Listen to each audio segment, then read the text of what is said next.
m'appelle Pierre Pose et je suis artiste, vidéaste et réalisateur.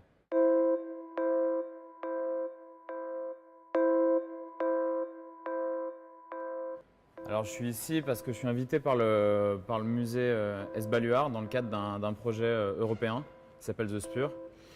C'est un projet de développement autour d'un projet de longue date que j'ai initié l'année dernière sur la question de la mémoire de l'eau. Donc à partir des théories scientifiques qui disent que l'eau a une mémoire, autant sur le plan biochimique que sur d'autres choses un petit peu plus, on va dire, ésotériques.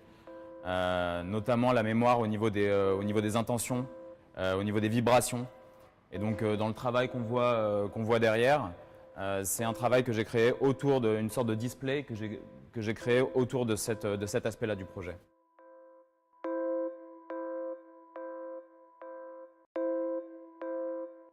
Alors ici, ce que j'ai voulu faire, c'est en fait montrer, puisque c'est une résidence ici, je suis invité pour implémenter ce processus. Ce que je voulais, c'était montrer une sorte de laboratoire en fait, de tous les moyens par lesquels l'eau peut transmettre de l'information.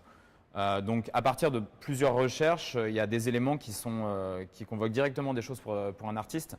La lumière, le son, les flux magnétiques et bien sûr les intentions. Voilà. Et donc je voulais créer une esthétique autour de ça. Avec tous ces éléments, en essayant de créer en fait une sorte de data center aquatique. Si l'eau a une mémoire, un bloc d'eau fonctionne comme un data center. Donc à différentes échelles, ça peut être autant un data center, on va dire, qui emmagasine l'information des gens directement quand ils sont en face de l'exposition, ou alors une mémoire beaucoup plus vieille.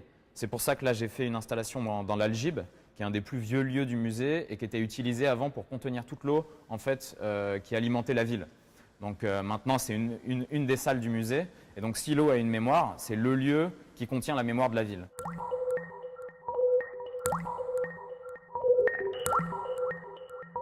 Et donc c'est pour ça que j'ai reproduit une sorte de frigo avec de l'eau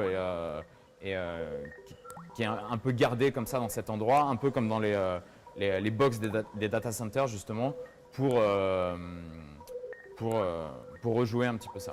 Et par la suite, j'ai fait des recherches et j'en ai découvert un petit peu plus sur ce sujet-là, donc ça m'a un petit peu fasciné.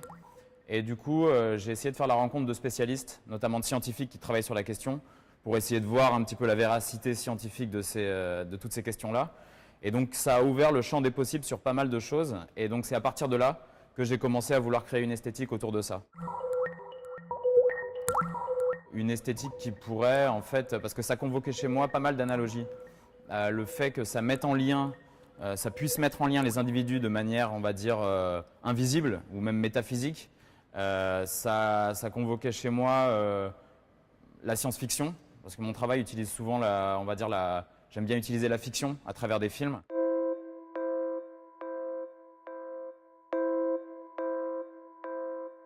La fiction permet à la fin de tout rassembler sur ma perception un peu intuitive de comment j'ai perçu la chose. Le but, c'est pas d'en faire un résumé didactique ou voilà. Le but, c'est de créer une esthétique autour de ça et de générer une poétique autour de ça. D'utiliser toutes ces parties qui m'intéressent, là par exemple sur l'eau, tout ce que ça peut convoquer, comme différents médiums pour composer cette esthétique.